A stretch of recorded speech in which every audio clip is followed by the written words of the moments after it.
झाला नाही का नैवेद्य? नाही. एवढा वेळ लागतो काय नैवेद्याला? आणि ये बाया, तोंड काऊन लांबला तो? अगं घरच्या लक्ष्मीच्या तोंडावर हसू पाहिजे, हसत खेळत सगळे काम केले पाहिजे. आम्ही काय नव्हतो काय सुना?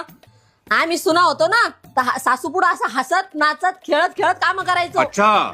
लक्ष्मी पण टिकती तशानी. हे असं काय तोंड लांबून? और अभी तो रुको.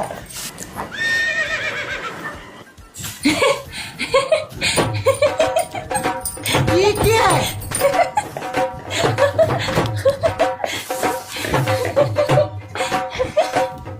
ए बाय, पागल झालं काय सोंग?